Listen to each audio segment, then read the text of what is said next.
Jacob, you awake? Adam's voice crackled through the comm link, his tone tinged with concern. We're approaching the site. Instruments are picking up faint energy signatures below the surface. Jacob Nolan shook himself from the light doze he'd fallen into, blinking as the survey ship's displays came back into focus. I'm up, he grumbled, reaching for his headset. Faint signatures, huh? Any chance they're natural? Doubt it. They're too consistent. And too old, Adam replied. Looks like we've got something worth digging into.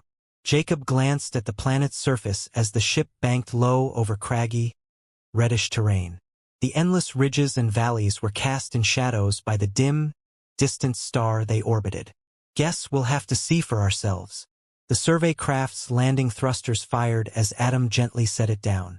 Jacob unstrapped himself from his chair and grabbed his gear, including his trusty data scanner. You ready to stretch those legs? Adam, the ship's engineer and Jacob's closest colleague, laughed as he joined him in the airlock. If by stretching my legs you mean tripping over rocks while you examine ancient rubble, then sure, let's go. The hatch opened, and the planet's dusty wind greeted them. The atmosphere was thin but breathable, though Jacob felt its chill on his skin despite the protective suit. Together, they made their way toward a jagged outcrop of rock that looked entirely ordinary, at least at first glance. There's definitely something here, Adam said after a while, kneeling to examine a fragment of weathered stone. The patterns don't look natural. Jacob crouched next to him, running his scanner over the site. The device emitted a low hum as it analyzed the markings. You're right. These lines, they could be part of an ancient structure, maybe even a conduit system. Or just a long-lost piece of alien plumbing, Adam joked, brushing some dust away with his glove. But seriously, these carvings. They remind me of some of the artifacts we found back on Epsilon 3. Similar craftsmanship, maybe, Jacob said thoughtfully, his eyes narrowing. But this is different. If the scans are accurate, we might be looking at something older, much older. They continued their investigation, following the faint energy readings further into the outcrop. What had once been mere suspicion now felt like certainty. The stonework became more intricate, the faintest traces of inlaid material catching the dim light. Could this be a vault? Adam suggested, his voice tinged with excitement. Like a storage chamber or a command center? Maybe, Jacob replied. But there's no telling what's inside until we find a way to open it. Their conversation halted as a sudden, almost imperceptible tremor rippled through the ground. Jacob looked up sharply, scanning the horizon. Did you feel that? Adam nodded. Yeah, and the instruments just picked up a spike. Something's definitely active down here. They pressed on, now fully alert. The ancient site seemed to grow larger the deeper they ventured. Pillars of carved stone rose around them, each etched with patterns that told stories neither man could fully understand. The place was silent except for their footsteps and the faint hiss of wind, but the sensation of being watched was hard to shake. Eventually, they reached what appeared to be a central chamber. A massive, circular door, its surface covered in intricate geometric designs, blocked their way. Jacob and Adam exchanged glances, then began examining the structure for a way to open it. Looks like some kind of locking mechanism, Jacob said, running his scanner over the surface. But I can't figure out how it works. Let me try something, Adam said, pulling out a portable power cell. He rigged it to a small control panel they'd uncovered, hoping a jolt of energy might trigger the door's release. When nothing happened, he sighed. Guess that was wishful thinking. Before they could discuss their next move, the door let out a deep, grinding sound. Jacob and Adam stepped back instinctively as it began to shift, stone panels sliding into one another. Slowly, a narrow opening appeared. Was that you? Jacob asked, looking at Adam. Not me, Adam said, his tone cautious. It must have been triggered by something else. A faint glow emerged from the other side of the door. Without a word, the two men switched on their helmet lights and stepped inside. What greeted them was beyond anything they'd expected. A chamber filled with towering structures, each one pulsating with a soft, rhythmic light. Jacob, are you seeing this? Adam whispered. Yeah, Jacob replied, his voice low. It's beautiful. The room was vast, its walls lined with what looked like massive crystalline arrays. At the center stood a platform, and atop it rested a translucent sphere that seemed to hover, spinning slowly. Its surface shifted and shimmered, like a liquid caught in time. As they moved closer, their radios buzzed with faint static. Adam paused, glancing at his instruments. Something's interfering with the comms. Keep going, Jacob said. If this is some kind of control device, we need to know what it's doing. Before they could reach the platform, a figure stepped into view, tall, graceful, and undeniably alien. The being's presence was sudden and disarming. Jacob and Adam froze, their hands hovering near their tools, unsure of how to proceed. The alien spoke, its voice melodic and calm, though the words were incomprehensible at first. Then, as if tuning to their language, it said, "You should not be here." Jacob's heart pounded. "Who are you?" he managed, his voice steady. "I am the keeper of this place," the alien replied. Its gaze lingered on them, curious yet wary. "You have trespassed into sacred ground." "We didn't mean to intrude," Jacob said quickly, stepping forward slightly. "We're explorers, archaeologists. We came here to study, not to harm." The alien regarded them in silence for a long moment. Finally, it said, "If you are truly seekers of knowledge, then you must prove yourselves worthy. This place holds secrets that cannot be revealed lightly." Adam looked at Jacob. "What do we do now?" "We listen," Jacob said, turning back to the alien. "We're here to learn. Tell us what we need to do." Chapter 2. A Fragile Truce. Jacob and Adam kept their eyes trained on the figure before them. The alien's slender, silver-hued form moved gracefully as it approached. Its voice, though softened to their language, maintained a melodic quality that both unsettled and intrigued them. "I cannot allow you to remain here," the alien said evenly. "The consequences would be severe." "Wait a second," Jacob said, raising his hand. "We didn't come here to cause trouble. We're just explorers." The alien tilted its head slightly, its glowing eyes narrowing. "You entered this place uninvited. You disturbed the balance." "We didn't know," Adam cut in. "We thought this was an abandoned site. We're archaeologists. We uncover and preserve, not destroy. If we knew this place was active, we would have approached differently." The alien studied them both for a long, tense moment. Jacob resisted the urge to reach for his sidearm, though he could feel Adam shifting slightly beside him, preparing for the worst. "Your presence here is a danger," the alien said finally. "But you have not caused harm yet. Perhaps you might leave without further disruption." "That's all we want," Jacob replied, his voice steady. "We'll go. Just let us repair our ship, and we'll be out of your way." Adam leaned toward Jacob. "You really think it's going to just let us walk out of here?" he whispered. Jacob shrugged slightly. "We're still alive. That's a good sign, right?" The alien turned away, walking slowly toward the crystalline structures that hummed quietly in the chamber. Its movements were deliberate, almost meditative. Then it paused and glanced back at them. "You will not survive out there without assistance." "Yeah, we noticed," Adam said dryly. "We can handle ourselves," Jacob added quickly.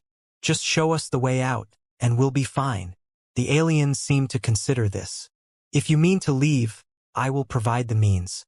But if you attempt to return or disturb this place again, I will not show mercy." "Understood," Jacob said, nodding. "No disturbance, no return." Adam let out a quiet sigh of relief as the alien gestured for them to follow. They moved through the chamber, the walls glittering faintly as if responding to the alien's presence. Jacob couldn't help but glance at the intricate carvings lining the surfaces, his mind racing with questions about who, or what, had created this place and why. As they walked, Adam leaned closer. "You think we'll actually be able to fix the ship? If we get out of here and find some supplies, maybe," Jacob said. "We just have to play along and get clear of this site. Then we can figure out the next step." "Sounds like a plan," Adam said, though his voice was laced with doubt. Their guide stopped in front of a doorway that looked as if it had been carved from a single piece of translucent stone. Beyond here, you will find what you need to repair your vessel. Use it wisely. Wait, Jacob said, hesitating. Why are you helping us? The alien's gaze settled on him, and for a moment, it seemed to weigh its words carefully. You have seen what lies here. It is better that you leave with what you need than remain and bring ruin upon us all. Jacob nodded slowly. Got it. Thank you. The alien turned and walked back into the chamber without another word. Jacob and Adam exchanged a glance before stepping through the doorway. The landscape outside was barren, but the equipment they found was more advanced than anything they had seen before. As they worked to haul the supplies toward their downed ship, Adam muttered, "We've got to tell someone about this place." Jacob shook his head. "Not until we're sure it won't cause more harm than good. For now, let's just get the ship running." Adam rolled his eyes but didn't argue. Fine, but don't think I'm letting this go forever." "Never thought you would," Jacob replied with a faint grin. They continued to work, their voices mixing with the faint hum of alien technology. Despite the tension and uncertainty, they found themselves falling into the familiar rhythm of collaboration.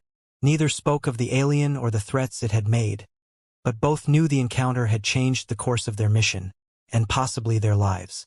Chapter 3: Shared Histories. Jacob pulled himself into the cockpit of their patched-up ship, which now hummed softly with borrowed alien power cells. He glanced back toward Adam, who was hunched over a diagnostic panel. "You sure these connections are stable?" Jacob asked. Adam muttered something under his breath before replying. "As stable as they're going to get. Look, we're not exactly dealing with standard parts here. If the engines start humming and the lights don't explode, I call that a win." Jacob smirked, leaning back in his chair. "I'll take it. Let's just hope our friend in there wasn't lying about this stuff working." Adam snorted. "Yeah, because that guy seemed super trustworthy. The glowing eyes, the weird vibes. Definitely the kind of alien you'd bring home to meet the family." "Hey, she gave us a shot," Jacob said, shrugging. "Could have blasted us into dust, but instead we got a chance to walk away. I'll take that over not breathing." Adam tightened one last bolt and dusted his hands.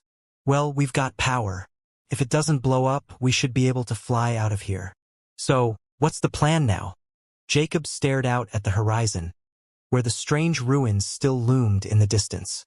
"I think we need to figure out what exactly we just stumbled into. That site isn't just a random relic. Did you see the craftsmanship on those walls? The carvings? Yeah, it's ancient and amazing," Adam interrupted, waving him off. "But didn't you say we shouldn't stick around to avoid getting fried by our glow-in-the-dark buddy?" Jacob leaned forward, his hands clasped.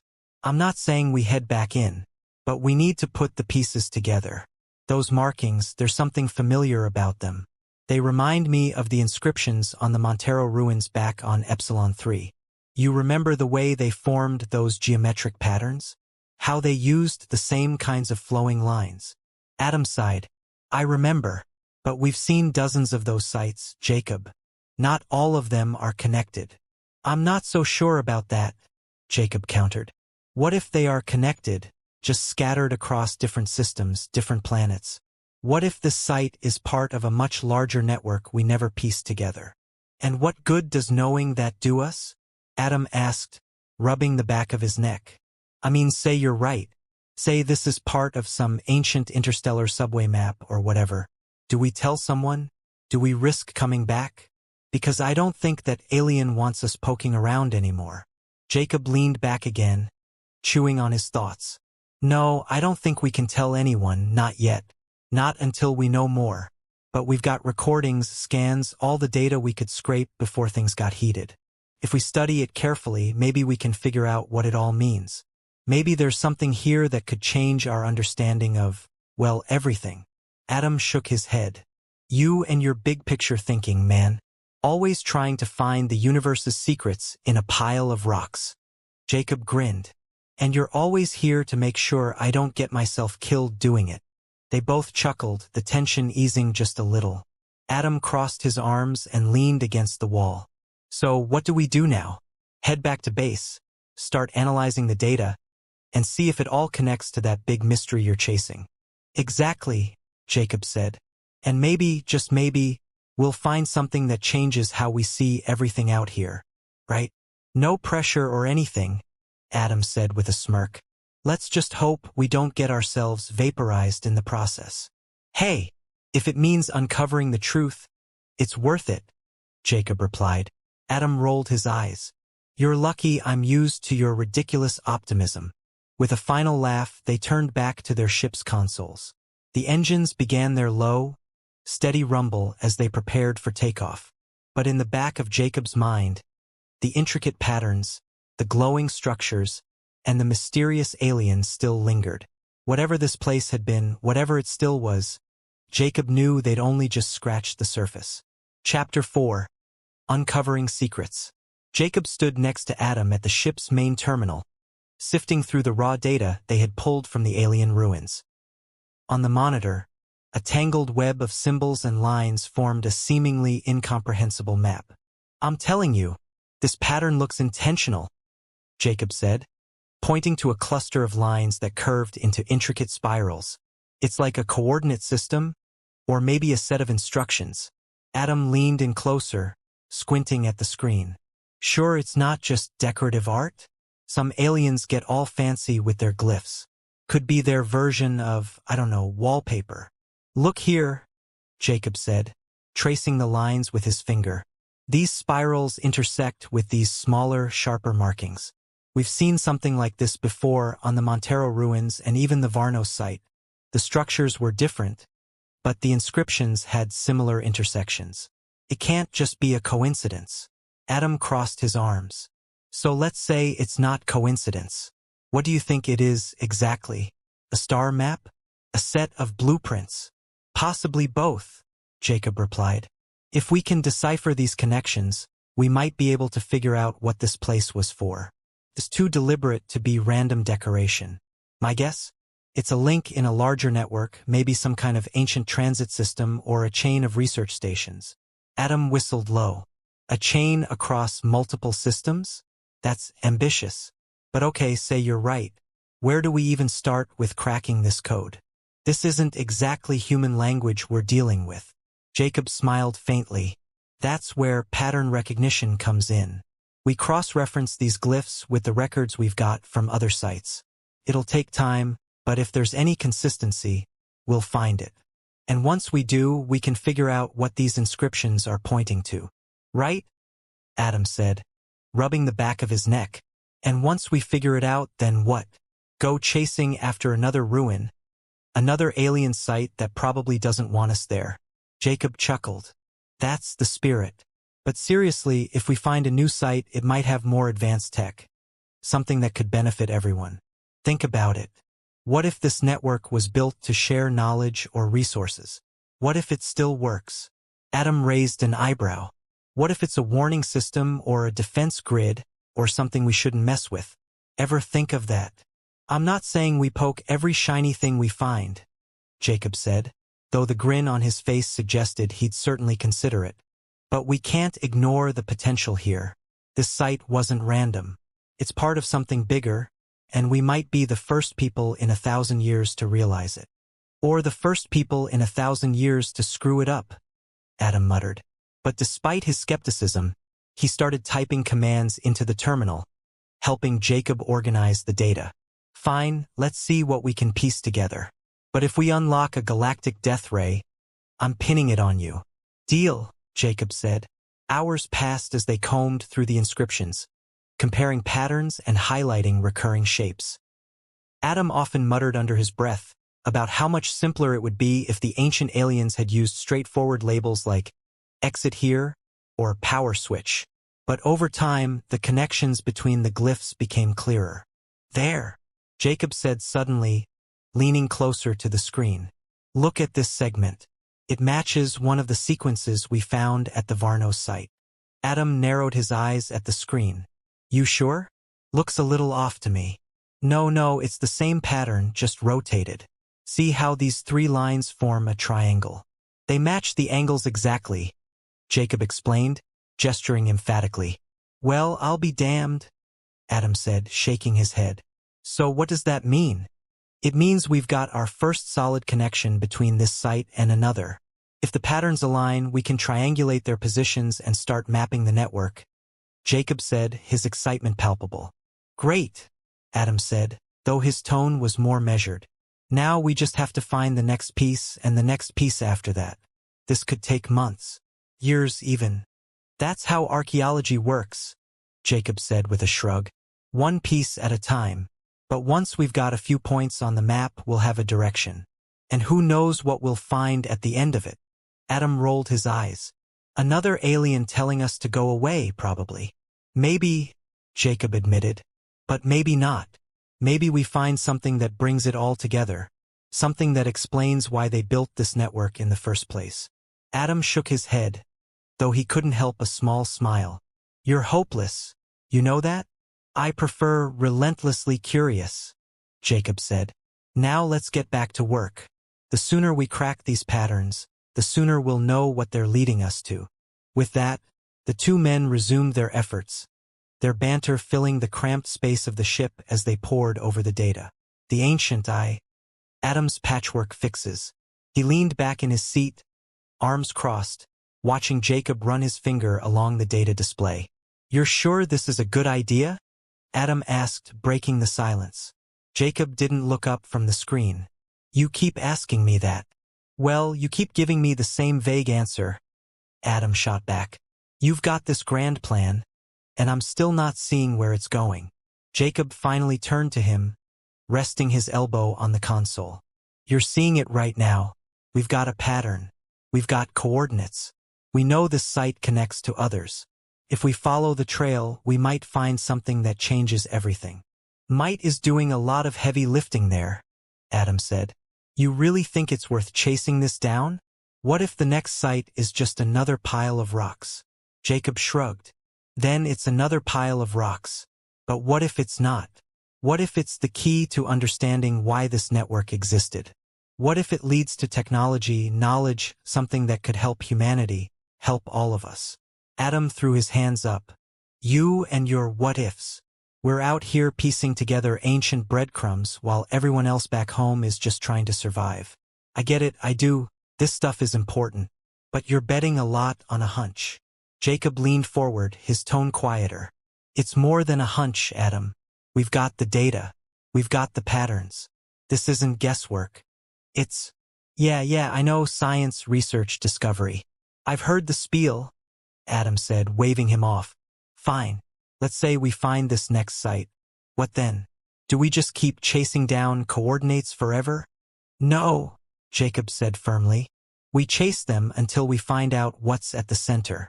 Once we know that, we can decide what to do next. Adam sighed, pinching the bridge of his nose. All right, fine. You've got your map. Let's just hope it's not leading us into another alien death trap. It won't, Jacob said confidently. We'll be prepared this time. Besides, we're getting better at reading these inscriptions. If there's another Guardian, or whatever that alien was, we'll handle it. Sure, because the last one went so smoothly, Adam muttered. All right, Professor. Lead the way. Just remember I'm the one keeping this rust bucket flying. Jacob chuckled. And I wouldn't have it any other way.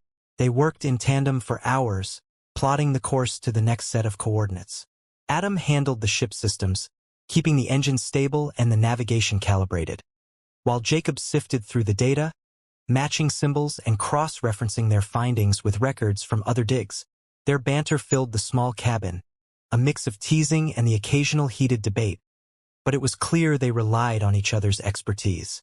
As the coordinates led them deeper into uncharted territory, the atmosphere in the ship grew quieter, more focused. Adam would occasionally glance over at Jacob, watching him scribble notes and mumble theories under his breath. You know, Adam said one evening, breaking the silence, I don't think I've ever seen you so invested in something. Jacob looked up, surprised. What do you mean? I mean, I've known you a long time, man. You've always been passionate about your work. But this, you're laser-focused. It's like this site, this network, has got you hooked. Jacob paused, leaning back in his chair. I guess it has. I mean, think about it, Adam. We're not just uncovering history. We're uncovering a story. A story that might change the way we see ourselves, the way we see the galaxy. And yeah, that's exciting. It's worth the effort. Adam studied him for a moment, then nodded. Okay, I'll admit it's a pretty big deal. Still, I hope you know what you're doing. Isn't that what you're here for? Jacob asked, smirking. To keep you from doing something stupid? Adam laughed. Yeah, I guess it is. They shared a rare moment of quiet camaraderie, the weight of their work settling over them like a blanket. Despite the challenges, despite the uncertainty, they both felt it. An unspoken understanding that whatever lay ahead, they were in it together. Chapter 6. Danger returns. Jacob's fingers hovered over the control panel as Adam crouched beneath the ship's console, grumbling to himself. I don't like this, Jacob, Adam said, pulling out a bundle of scorched wires. Every time we dig deeper into that ancient tech, it feels like we're poking a bear. Jacob didn't respond immediately, his focus fixed on the data streaming across the screen.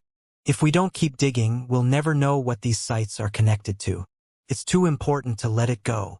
Adam groaned, shifting his weight as he swapped out the burnt wires. You say it's important, but is it worth getting fried by alien tech? We don't even know how these systems were meant to operate. One wrong move and we could activate a self-destruct sequence or who knows what. That's why we're careful, Jacob said, glancing down at him. And so far, we've made progress without setting off any alarms. If we can understand the network's layout, we'll have a clearer idea of how to proceed. Adam pulled himself back up, brushing off his hands. All right, so what's next on the to-do list? Another ruin? Another set of inscrutable glyphs. Jacob tapped the screen. Not this time. According to the data, there's a central hub nearby, a facility larger than anything we've seen so far. It might have the key to deciphering the whole network. Adam raised an eyebrow. A central hub. Great. You realize that means it's probably well guarded. The last time we wandered into one of these places, we barely got out without glowing alien lady vaporizing us. I remember, Jacob said, his voice quiet. But this is different. This hub isn't just a site. It's the core of the system. If we can reach it, we'll have answers. Or we'll find ourselves surrounded by alien defense drones, Adam muttered. But you've made up your mind, haven't you? Jacob nodded. I have. This might be the breakthrough we've been searching for. Adam sighed, shaking his head. Fine, let's do it. But when it all goes sideways, don't say I didn't warn you. The two men prepared the ship for the journey. Adam ran diagnostics on the newly repaired systems, while Jacob reviewed the data again and again, making sure their path was clear. They knew the risks, but the potential rewards were too great to ignore. When they finally approached the central hub, the structure loomed larger than any ruin they'd seen before. It rose from the rocky terrain like a jagged spire, its surface shimmering faintly in the planet's muted light. Well, Adam said, staring up at the massive structure. That definitely looks like something important. And dangerous. Jacob adjusted his gear, glancing over at him. You can stay behind if you want. Like I'd let you go in there alone, Adam shot back. Let's get this over with. They made their way inside, stepping carefully through the wide entrance. The air was cooler here, the hum of machinery barely audible beneath the layers of stone. The hallways stretched endlessly, lined with the familiar alien glyphs that seemed to glow faintly as they passed. Anything look familiar? Adam asked. Some of these patterns match the earlier sites, Jacob said, scanning the walls. But this is more advanced. It's like the previous ruins were outposts, and this is the control center. As they ventured deeper, the atmosphere grew more tense. The faint hum of the structure's systems became louder, and the glyphs on the walls pulsed gently. I don't like this, Adam muttered. Feels like we're walking into a trap. Stay sharp, Jacob said. If this place is active, we'll need to move fast. They reached a massive chamber at the heart of the hub. In the center stood a towering console, its surface covered in shifting patterns of light. Jacob approached cautiously, his scanner held out in front of him. This is it, he said softly. This console, if we can access it, we might be able to decode the entire network. And if we touch the wrong thing, we might set off the galaxy's biggest security system, Adam said. Jacob ignored the warning and began analyzing the patterns on the console. The lights shifted as his scanner emitted a series of beeps. The glyphs changed, forming what looked like a complex diagram. This is incredible, Jacob whispered. It's a map of the entire network. The connections, the links, it's all here. Great. Fantastic, Adam said, glancing around the chamber nervously. Can you just grab the data and let's get out of here before something? The chamber shuddered. The glyphs on the walls flared brightly, and a low, mechanical rumble echoed through the room. Jacob? Adam said, his voice rising. What did you just do? I didn't do anything, Jacob shouted back, frantically trying to shut down the scanner. The console's lights began pulsing rapidly, and a series of panels on the walls slid open, revealing sleek, angular machines that hovered silently for a moment before surging toward them. Okay, time to go, Adam yelled, grabbing Jacob's arm. They sprinted down the hallway, dodging the machines as they fired bolts of energy that crackled against the walls. The hum of the structure grew deafening, and the glowing glyphs seemed to chase them. Can't we turn them off? Adam shouted over the noise. Jacob shook his head. No time. Just keep moving. They reached the entrance, stumbling out into the open air as the machines stopped at the threshold. The structure's lights dimmed, and the machines retreated into the walls. Adam doubled over, hands on his knees. What the hell was that? Jacob was breathing hard, but his eyes were lit with excitement. I got it. I got the map. It's all here. You're insane, you know that? Adam said, glaring at him. We nearly died in there, and you're grinning like you just won the lottery. Jacob clapped him on the shoulder. But we didn't die, and now we've got what we need. The next piece of the puzzle is ours. Adam shook his head, muttering under his breath. I swear, one day you're going to get us both killed. Not today, Jacob said with a smile. Come on, let's get back to the ship. They trudged back to the ship in tense silence, but there was an unspoken agreement between them. Despite the danger, despite the close calls, they both knew this was just the beginning. Chapter 7, Repairing the Ship. Jacob crouched under the ship's hull, shining a light on the fractured stabilizer. Adam lay on his back nearby, tinkering with a control panel that refused to respond. The air between them was heavy with the smell of burned circuits and the occasional curse from Adam's direction. You think we have enough parts to patch it? Adam asked, not looking up from his work. If I say yes, will it make you stop asking? Jacob replied, wiping his forehead. Not a chance. I want to know exactly how screwed we are. Adam shot back. Jacob sighed, rolling his shoulders. We've got just enough. Assuming we don't blow another coupling when we test the engine, we might actually be able to get this thing off the ground. Might. Love that confidence, Adam said. He sat up, tossing a charred wire aside. These ancient power cells we salvaged, are you sure they're compatible? Because if they're not, this ship's going to light up like a firework as soon as we try to engage the drive. I've triple-checked the power specs, Jacob said. The cells will hold. They're far more advanced than anything we've got, so as long as the connections are solid, we'll be fine. Adam arched an eyebrow. And by solid, you mean Adam jury-rigged them and they haven't blown up yet? Jacob grinned. Pretty much. Adam shook his head. Great. I feel super confident now. Let's light the candle. They worked side by side, running diagnostics and double-checking every system they had patched.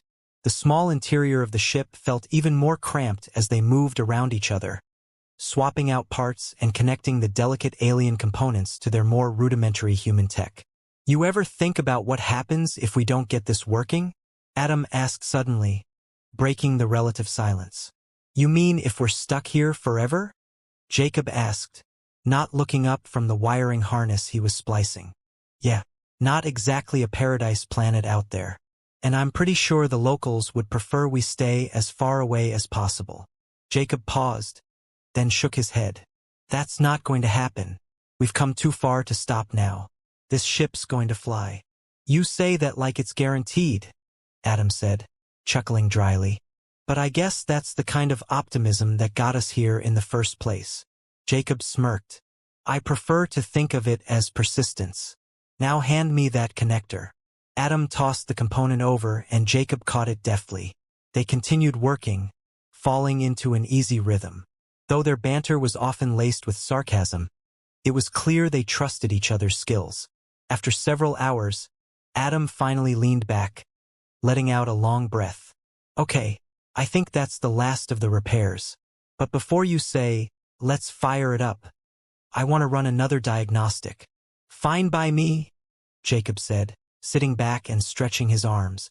I'm not in a rush to find out if we just turned this thing into a giant paperweight. Adam flicked a switch on the control panel, and the ship's systems began cycling through a series of tests. Lights flickered on the console as the new power cells fed energy into the repaired circuits. For a moment, both men held their breath. Then the indicators stabilized, and a steady hum filled the cabin. Adam let out a relieved laugh. Well, look at that. She's holding. Jacob smiled. I never doubted it for a second. Oh, please, Adam said, shaking his head. You were just as nervous as I was. Maybe, Jacob admitted, but it worked. That's what matters. Adam stood, brushing dust off his hands. All right, Professor. The ship's good to go. Where to now? Jacob glanced at the NAV console, his smile fading slightly. Back to base.